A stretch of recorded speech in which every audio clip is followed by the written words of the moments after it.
Hello, everyone, and welcome to this week's episode of the Women in Technology Spotlight. Thank you all for joining us again this week. Don't forget to like and subscribe so you don't miss any of our future episodes. Today, I'll be talking to Gessica Kies. Gessica is a principal solution consultant for HCM at Infor. Welcome, Gessica. Thank you. Thank you for coming on my series. I'm very glad to have you here. Tell me a little bit about yourself. Thanks for having me first. Yes, so my name is Gessica Kies, and I am a principal solution consultant, as you mentioned, at Infor, and I am Italian, as you can hear from my accent, probably. I'm based in Milan. I was born in Italy, but when I started in Microsoft, my career, I decided to move abroad. So I spent a few years abroad, and then I decided to come back to my city. So right now I work in IT, and actually I've been working in IT for all my career or my life, basically. And yes, so my personal life, I am now a mother. I had a child 1.5 years ago, so it's quite fresh, and I'm still learning about motherhood. You know, is a path, and now I'm also learning how to conciliate and balance personal life and work life. And I guess this is a big topic, especially for women. But yeah, so. Yeah, that's so exciting. So working as a young mother, it brings a lot of, additional stress and I don't want to say burden because it's actually something you enjoy, I think. But it does bring a couple of new challenges into your life, right? Oh, yes, absolutely, yes. And I'd love to talk a little bit more about that with you after we talk about what you actually do as a principal solution consultant.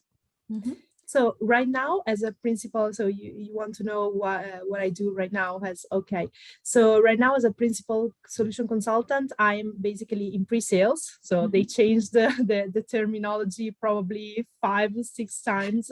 And I've always been pre-sales for the past almost 10 years now. So I focus my career in pre-sales. Pre-sales means that we interact with customers when they are actually evaluating to buy a new ERP, so software to manage HR kind of data. And so I am responsible for the demonstration of the software to these new customers and to respond to any questions they have, respond to their requests for a proposal, for information, this kind of thing. So these interactions before they buy, this is my role. And I love the interaction with customers, the fact that you are challenged all the time to respond to know new situations and to respond to new problems or just overcome things that are complicated. So you have to invent yourself a way to just create the best solution for customers in general. And the particular thing about my job is that I not focus on the Italian market. This is something that I do love actually, because I really appreciate the fact that I know not only different industries, so customers in different industries, fashion, retail, manufacturing, but also customers in different locations with, different kind of requirements. And I see from their perspective, their views about HR in Sweden, in UK, in Spain, in Italy as well, but much less than in other countries. So it's just very exciting. Yeah. So you described exactly what I love about pre-sales, the fact that, you get to work with so many different customers, that you have these different tasks. And but tell me, because for people who have not worked in pre-sales, what is it actually that you think are the most important skills to have when you work in pre-sales? I think empathy, because you have to really understand the questions behind the questions. So you just have to understand why people ask that question, what is the real need? Because maybe they are asking that, but because they have something else in mind. So you have to just ask about situation, practical kind of examples, or just, put yourself in their shoes. But do you mean this or that? Why are you asking this? And this just creates another kind of relationship with people that little. I mean, you have to know these customers. It's not like month time relationships. It's just something that you develop in days. So you have to be like in a way that they feel they can trust you. They can, tell you what they are experiencing and what they are looking for. So it's like empathy in the first place. And you have to be a little bit flexible. In my experience, that was very, very appreciated. Sometimes, people in general, they tend to be like, this is the way we go. Instead, in pre-sales, if you are a problem solver and you are kind of flexible and you adapt yourself, that is a great skill to have. And well, I would say these two mainly, and then of course there are many others, but Yeah, I totally agree. I would also think that those two are on the top of the list of skills to have as a pre-sales talent. I think especially the part about empathy, you described it so well. The fact that you have to understand what the customer really needs and wants, and that might not be what he initially says. And I also like that you talked about the fact that you have to be able to build relationships to people quickly, because that is also a skill, to make them trust you and to make them, listen to you. I think that is so important in pre-sales. And then, of course, the flexibility. And that brings me to a question I actually wanted to ask about your job and the fact that you are now the mother of a small child. Flexibility. So the fact that you have to be flexible in the job is something that I think also correlates to the fact that you have to be flexible if you have a young child.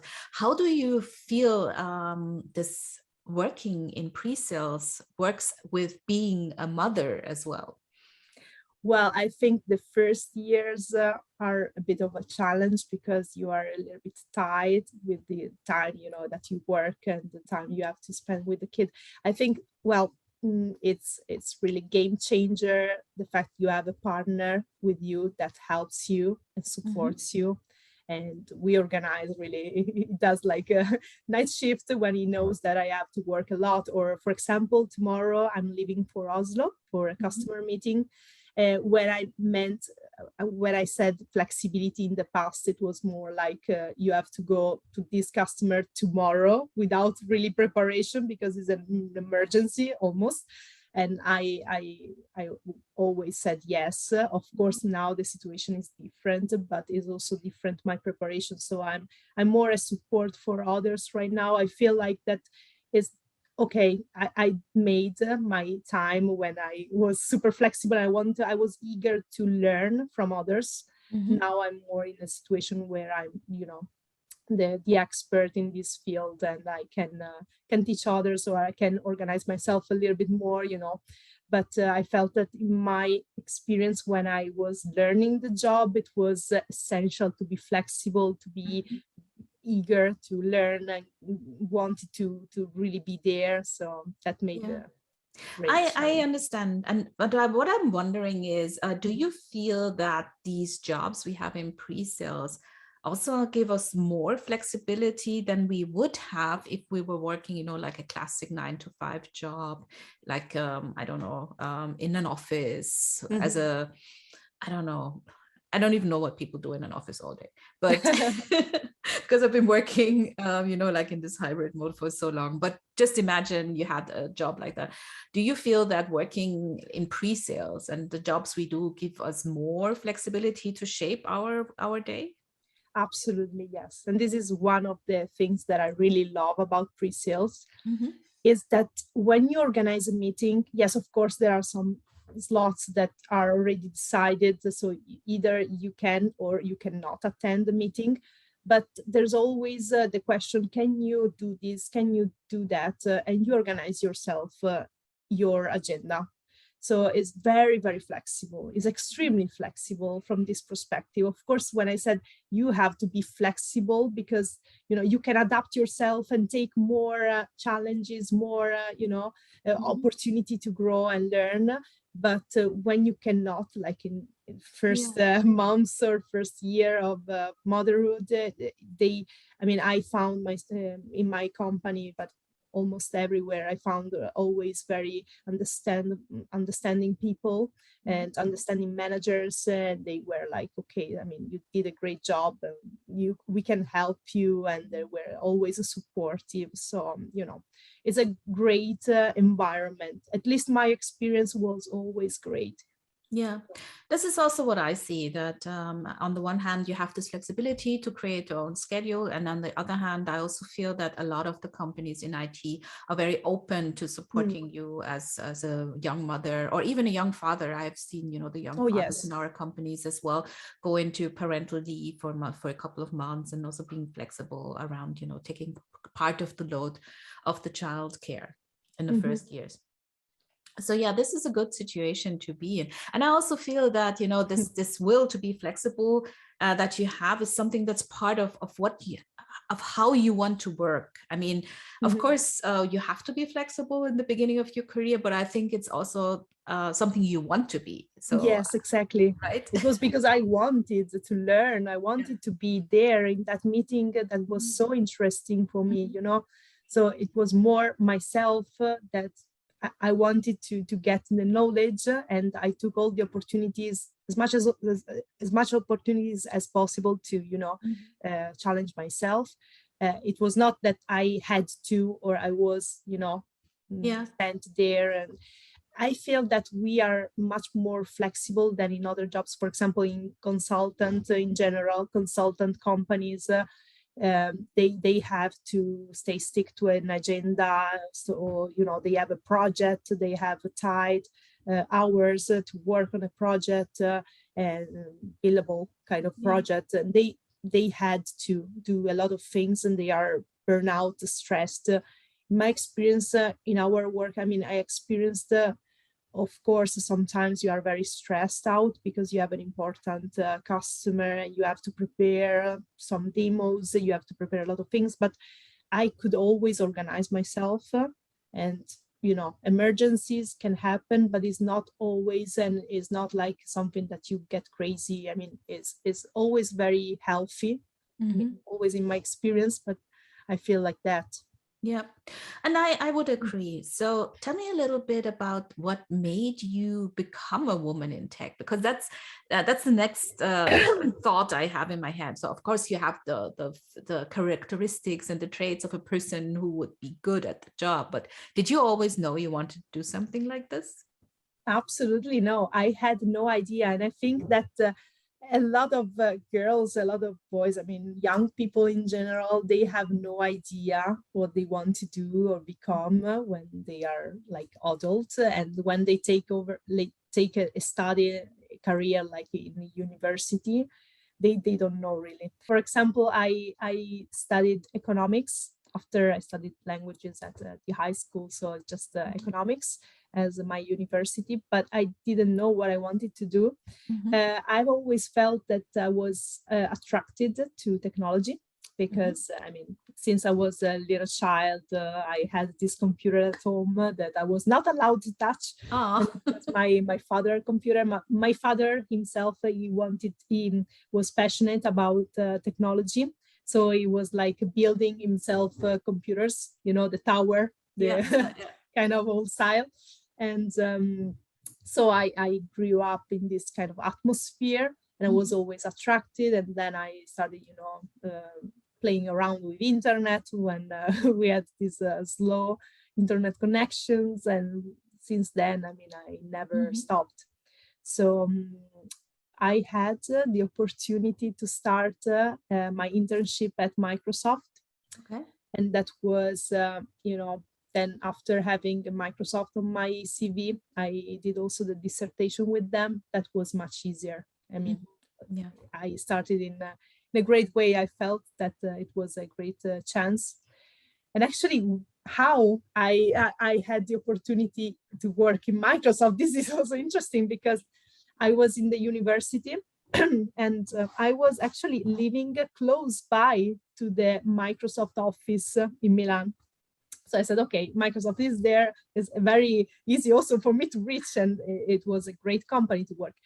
And I tried to get an interview with them, but I was not graduated at that time. I still had to finish, I had to do the internship and then graduate. And they didn't want to because they only accepted graduated, but master graduated people. So not even, I mean, I was not even first level. And then I asked so many times to the secretary of the university, and she was like, well, I will find a way. So she was like, yes, we can send you some some candidates. There is this girl that is very motivated. So she really insisted, and they said, okay, she can come to the interview, the group interview. Mm-hmm. Panel kind of, there were multiple candidates at the time. And the difference that I made was like that, okay, I felt like, okay, I have nothing to lose, I have to try my best. I have nothing to lose. So I was no nervous at all. And I was like, I can do everything you want. I mean, I'm super motivated. I had this energy, and they said, okay, because a lot of other people, young people that were graduated to the best universities, they started at Microsoft and they were like, but this job is not for me, it's not my level, and they left. And they were like not motivated, not eager to learn. And I was like, no, please, I can do everything, I can do, I mean, so a lot of calls, I can do everything, So they were like, yes, I like this girl because she's very motivated. And that's why I got the job. And since then, I mean, I learned so much, I love this story. I love it specifically because it reminds me of something Simon Sinek said. And I think about that a lot because what he said was, you shouldn't hire people for skills, but you should hire them for passion, because you can teach skills, but you cannot teach people passion or the right mindset. And I think this shows so well how true this is, because just because someone is already graduated or has the skill to do something doesn't mean that he will want to do it, and it doesn't mean that he will grow in that role. But in your case, since you really, really wanted this, you knew you would be able to perform whatever they needed, right? Yes. No, I really felt the value of that experience, and I knew that I had to make the most of it.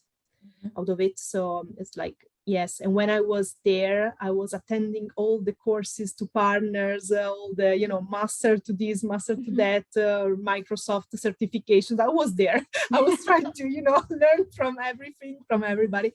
And it was 12 years ago, 13 years ago. So we started here talking about cloud in Italy. So it was the very start of the cloud. And I was like, what is cloud? So it was everything new to me. I mean, it was incredible how much I learned in that first year. And then, I got a lot of other opportunities after that. Yeah. But, and rightfully so, because obviously you're willing to have this mindset of learning and lifelong learning and improving yourself. And I have a question, because you said you studied languages and then economics, and you didn't actually think you would be doing this job. So you also said that you grew up in a household where your father was passionate about technology and he had this computer that you were not allowed to touch. But but tell me, did you ever consider actually studying something like computer science instead of languages? Not computer science. I was interested in engineering career, but computer science. Now, if I look back, I said I should have, learned computer science, because having a technical background now would have been like great, for me. Because I'm missing now some parts. So when I try to learn now, do certificates, I feel that I'm missing a more technical background that I don't have. So also for people that don't have technical background, no worries, because there are a lot of opportunities in IT that are not very technical. So just advertisement for now is so true. I mean, it is a world made by people So it's just, there is opportunity for everybody. Absolutely. I remember that I had this colleague of mine that was in sales, and he studied philosophy in the university, was one of the best sales in IT. So, I mean, yeah. No, totally. You don't have to have a technical background. I'm just curious because I feel you have this passion for technology, and I'm just curious why you would not choose something like engineering or something more STEM related for your studies. Was there a reason for that? Maybe you didn't think this would be the right place for you, or what are the reasons? I was in a situation where I wanted to start my career as soon as possible. So I knew that I had to get a bachelor degree, a university degree, but I wanted to start as soon as possible. And there was this course in a good university in Italy that had the 6 months of internship as part of the curriculum. And that was a plus for me because I felt, okay, so I finished the university and then I don't have any working experience. This is like poor. I feel like I don't have nothing, to offer. In this case, I already had kind of an experience, you could start. And in Italy, I have to say that the working situation is not so great. For young people is poor. So for all Italian people that listen to this podcast or watch the video, I have to say, it makes the difference if you go abroad and you take the opportunity abroad to grow, your professional profile and then come back to Italy. But, Yeah. much better, unfortunately. Yeah, I heard about that. I heard that a lot of young Italian people also stay at home and live with their parents because of the situation, right? Oh, yes. Until 30, 35 is so common. I mean, it's normal. Yeah. So, and you mentioned going abroad. You did say you went abroad. Did you go abroad for Microsoft, or did you then move on to another company? Yeah, so I started in Microsoft, and after 6 months, I got renewed the internship. And after 2 months, I got 2 offers from 2 partners of Microsoft. And I had the opportunity to continue to work for Microsoft as a funded head in Ingram Micro. That was, a distributor. You might know Ingram Micro, of course, is a multinational distributor, official distributor. And I was a Microsoft partner manager, program manager for Microsoft. So I mean, I was always there, and it was my first real job. So not an internship anymore, So still not permanent, but was much better. And when I was there, I just had to change my personal life. For my personal reason, I had to change my life. And at the same time, one of my former Microsoft colleague on Facebook wrote me that he just moved to Ireland for an opportunity in Mcafee. And said, we have a lot of open position here. If you would like to apply, I can refer you. Say, why not? And it went through well, and it was something that I could not decline, really. So I moved. I took the opportunity. I've never been in Ireland before in my life. It was like I've never been here, but I take the challenge. Oh, I totally understand. I once took a job in Munich, even though I'd never even been to Munich. Just okay, I'm coming. It was like that. It was all of a sudden my life changed completely, but I was very young, as I mentioned. So you have to do it when you are investing in yourself, in your career when you are young. And I went there and I found a great environment because there were a lot of people that were living there alone without a family, coming from different countries, working for Apple, Microsoft, Dell, Quest, Mcafee, VMware as well. I work for VMware in Ireland as well. So I know that you are in VMware. So I mean, it was all part of the big multinational family. And for a young person, it's incredible. It was an incredible And I experience. think living in Cork, I think you were in Cork, right? Yes, I was in Cork. Yeah. I think that gives you the opportunity to build this network of international Oh, yes. talent, because there's so many young people, or people working in this company. So this is a bit like being in a European Silicon Valley. Oh, yes, it was. It was like Cork was like a very small city Yeah, because yeah. we are talking about 100, probably less, 100,000 people Hmm. there. I mean, very little city, but Dublin was absolutely Silicon Valley of Yeah, yeah. Europe, I guess. No, that sounds amazing. So I think it's absolutely important, to grab an opportunity when it presents Mm. itself. And I feel that your career shows a lot of things very well. One of them is you don't have to have a technical degree to become really proficient and working in tech and making this incredible living there. And the other thing is that lifelong learning and Mm. being open to opportunities is so important for having a career. No, absolutely. Yes, it makes a big change.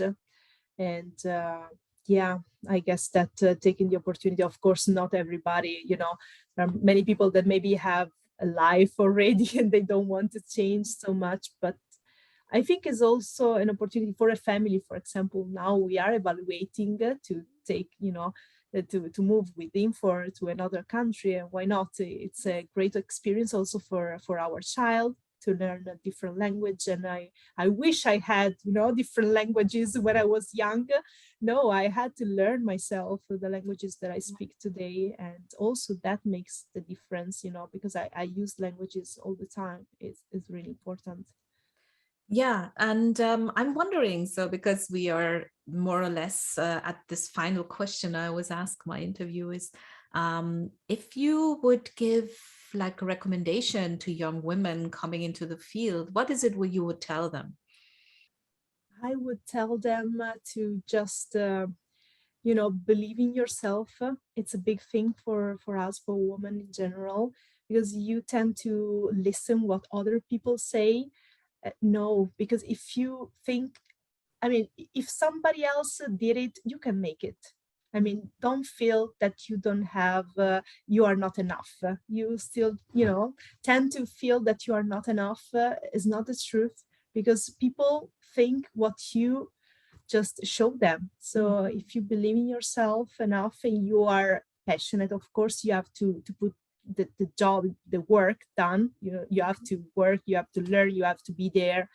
If you are curious and you are naturally open to the world, to the opportunities, things happen. So it's just, to not just close yourself and, just believe in what others say, and, conform yourself to other thoughts. It's just that, yes, I think this is really Very good recommendation, Jessica. I totally agree. it's not easy, yeah, it's not easy, but I know I it's know not that. easy, but it's true. You have to believe that you are capable, and you have to just go, no matter what other people will try to make you believe about yourself.